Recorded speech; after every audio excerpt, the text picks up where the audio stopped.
October 31st, 1581, the executioner's hand trembled as he wrote these words, "Today I broke a man with 37 blows, and he thanked me for it." What you're about to hear is the most documented torture case in medieval history, and every horrifying detail actually happened. This is not a horror story. This is not fiction. This is the true account of Peter Stumpp, the man they called the Werewolf of Bedburg, and the torture device that turned public execution into a spectacle of calculated agony. Münster, Germany, 1581. The Holy Roman Empire was at the height of its power, and fear ruled the streets. Peter Stumpp was a wealthy farmer respected in his community. He had no idea that a neighbor's accusation would make him the star of the most brutal public execution ever recorded. The charges: cannibalism, witchcraft, consorting with the devil. But here's what the history books don't tell you. Peter Stumpp's torture wasn't about justice. It was about sending a message so terrifying that people would remember it for centuries. The court records still exist. Every blow was counted.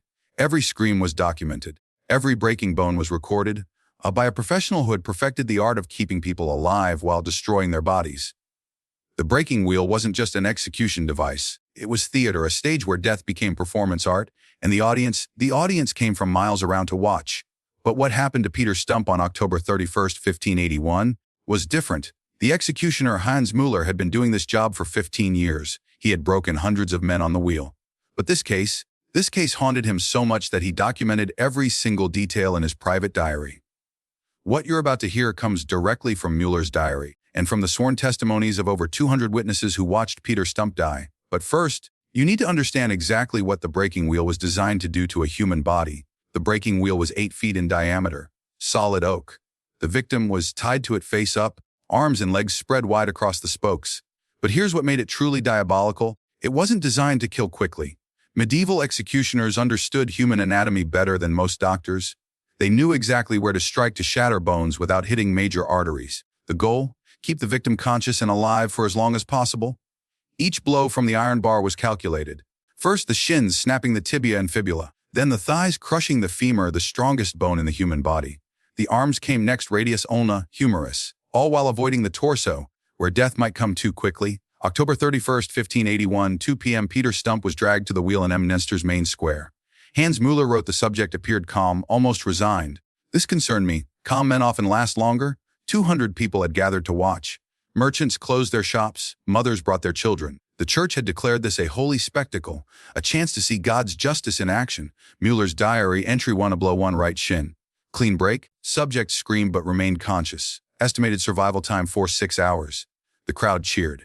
But what Müller didn't expect was that Peter Stumpp would last much longer than anyone thought humanly possible. Blow 2, left shin. Stump's scream could be heard 3 streets away. Blow 3, right thigh.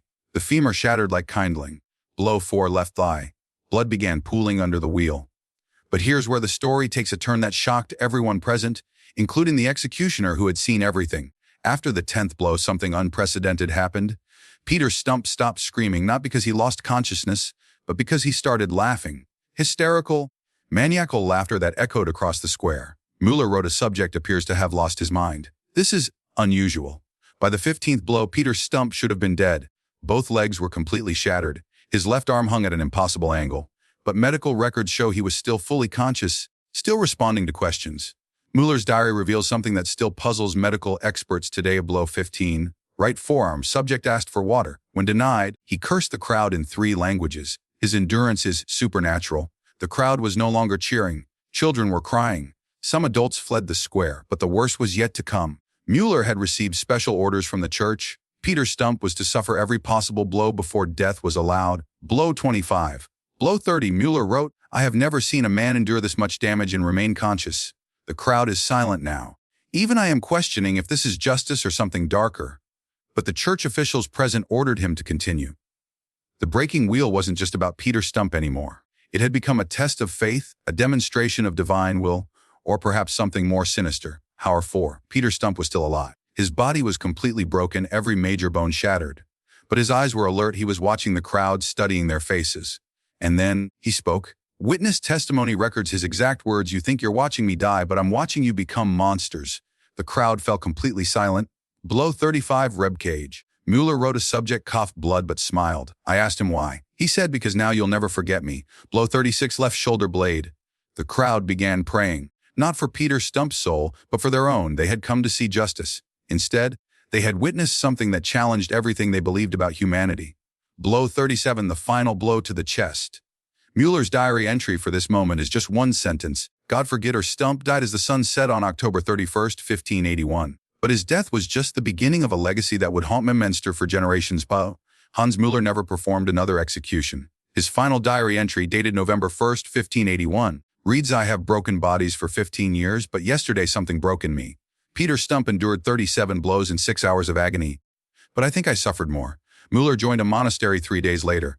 He took a vow of silence and never spoke about the execution again. But his diary survived, hidden in the monastery walls until it was discovered in 1876. Modern forensic pathologists have studied Mueller's detailed descriptions. Heinrich Zimmermann from Heidelberg University concluded in 1987 the human body should not be able to survive the trauma described. Yet multiple independent witnesses confirm every detail. But here's where Peter Stumpp's story becomes truly disturbing. Within a month of his execution, people in Munster began reporting strange occurrences. Church records from November 1581 document dozens of testimonies. Witnesses heard screaming from the empty square at midnight. Others reported seeing a figure tied to a wheel that wasn't there. The laughter. People claimed they could still hear that maniacal laughter echoing through the streets. The breaking wheel was burned and buried in consecrated ground. But the hauntings continued for decades. Some say they continue today. In 1987, construction workers renovating Munster's town square made a discovery that sent shockwaves through the historical community. Buried exactly where the execution took place, they found, fragments, not just any bones that showed evidence of systematic fracturing consistent with Mueller's detailed descriptions. But that wasn't the shocking part. Carbon dating confirmed the bones were from 1581. DNA analysis revealed they belonged to a single individual. But forensic reconstruction showed something impossible. These bones had begun healing. Even after 37 breaks, even after 6 hours of systematic destruction, Peter Stumpp's body had tried to repair itself. Today, tourists walk across Munster's town square without knowing they're stepping over the site of one of history's most documented tortures. But locals know. They still cross themselves when they pass the spot where Peter Stumpp died. The breaking wheel was designed to break bodies. But Peter Stumpp's case broke something else. The faith that justice and cruelty were different things. Hans Mueller's diary ends with a question that still haunts historians today. If a man can endure this much suffering and still laugh, what does that make us who inflicted it? Peter Stumpp died on October 31st, 1581. But his laughter, some say it never stopped. And perhaps that's the most terrifying part of all.